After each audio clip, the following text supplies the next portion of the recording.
Hi everybody, welcome to Unit 5, Lesson 4, Solving Percent Problems Using Proportions.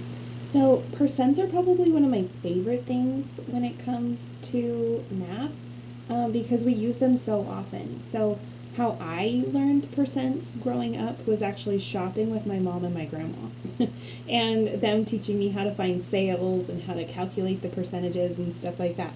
So I guess I've just been using it for so long. It's important in my life. So anyway, just some major notes out of this lesson and things for us to remember. First off, percents are always out of 100. That's literally what it means. Per means like of, and then cent means 100. Okay, that's why there's 100 cents in a dollar.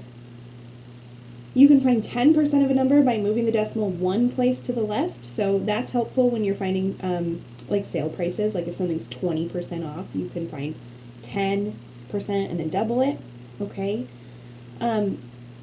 Most of the time the word of means to multiply in math, so if you're finding a certain percentage of a number, you're going to be multiplying.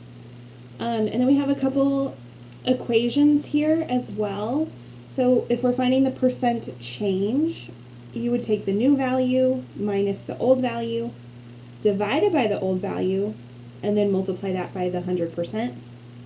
Percent error, you'd take your estimate minus your actual amount, divided by the actual amount, and then multiply it by 100 as well. And then I made a note here. This is really important for us to know because every number can be written as a fraction or a decimal, but then from that we can also write them as a percent. Okay, so every percentage can be written as a decimal and vice versa very easily by moving the decimal 2 spaces to the left. Okay, so that is what we want to consider when we're doing some of these problems. So let's go ahead and go into some examples. Okay, and on my other screen, that's what I was looking at. My other screen, I pulled these up so I can tell you exactly where they're from. So this first problem is number 1 from your practice, which is on page 16 of your lesson. Okay, so we'll start there. Sally wants to purchase a new snowblower for $349.99. The local sales tax is 7.5%.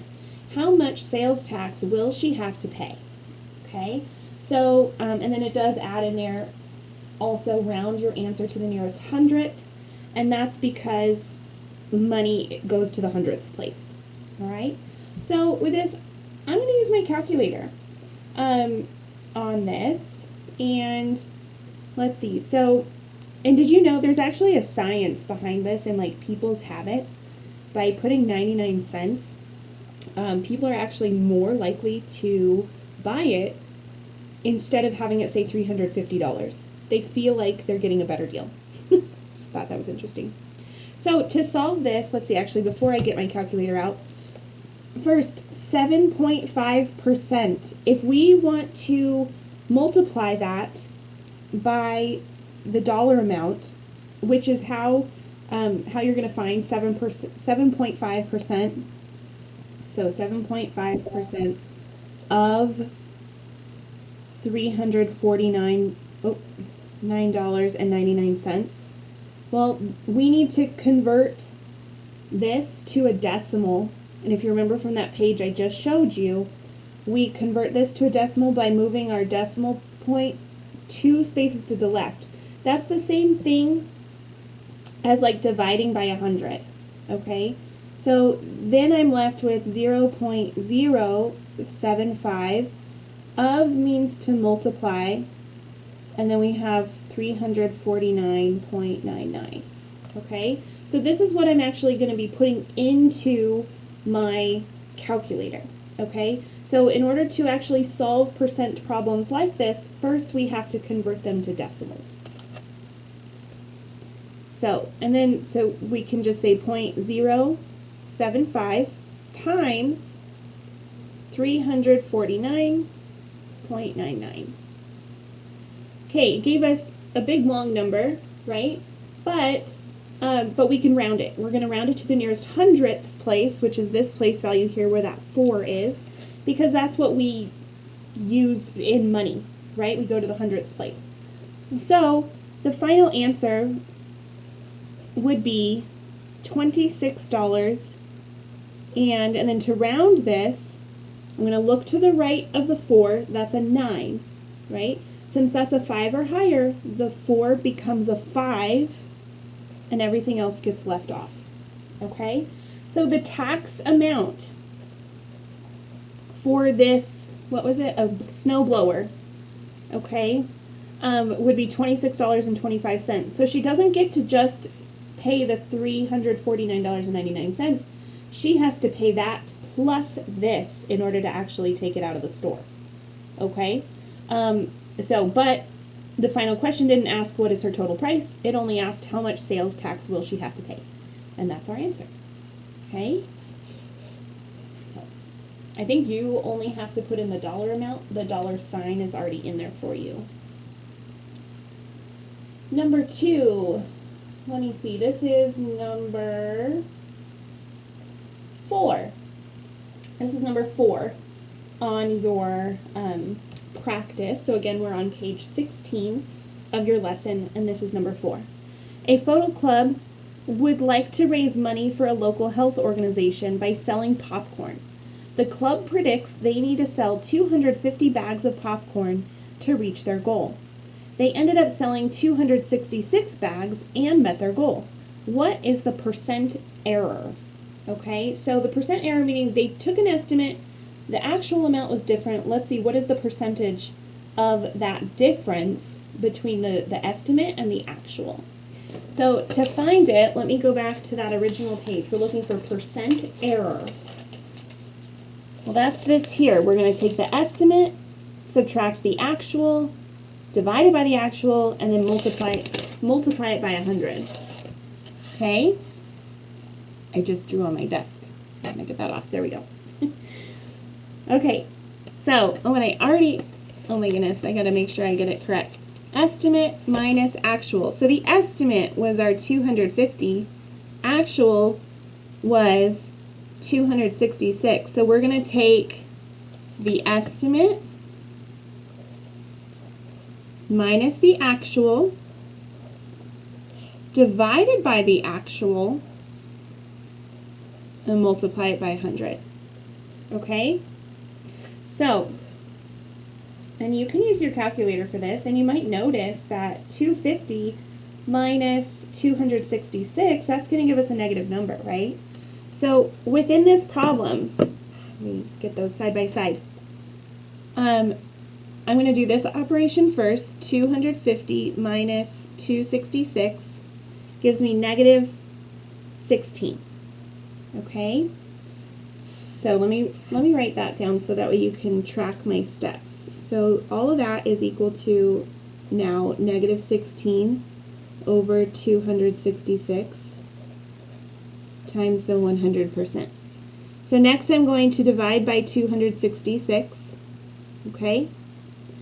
So then that gives me negative 0.06015 blah blah blah. Right? Okay, now we're multiplying it by 100%. So remember how in the last problem, to go from my percent to my decimal, it was like I divided by 100. Okay, now we're going to multiply by 100% to move it back into percentage form. Right now I have the decimal, and this is going to move me back into percentage form. So my percent error would be, it would be 6%, and it might have you put in a negative symbol as well, because the estimate was lower than the actual. Okay?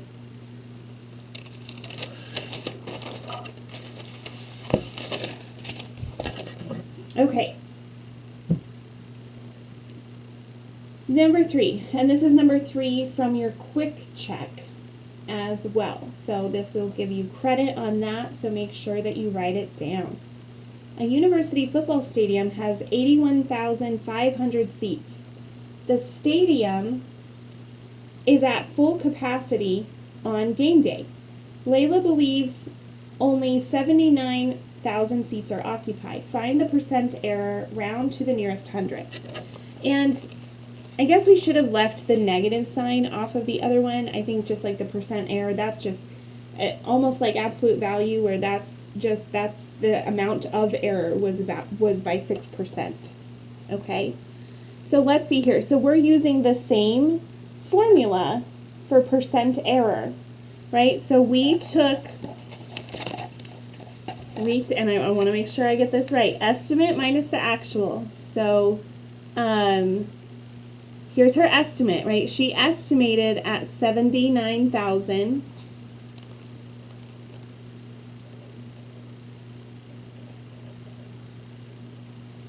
We're going to subtract the actual,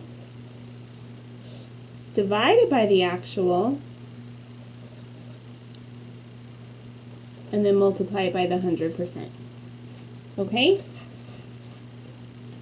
So, let's see here. And we have to use, like I said, the absolute value part, that part's important for us when we get our final answer. Okay? So, let's see here. We've got 79,000 minus 81,500. So that gives us negative 2,500 divided by 81,500. And then we still need to multiply it by the 100%. So I'm going to take this amount, and we could take the absolute value of it now if we want to, or we could do it later. We're going to divide it by 81,500. Okay, that gives us this big long amount, but really we have 0.0306 on and on and on times 100%. So this is a decimal. I want to move it into percentage form, so I'm going to move my decimal 2 spots to the right in order to do that. And in the problem itself, and I should have read that too, round to the nearest hundredth. So once it's in percentage form, now I have 3.067.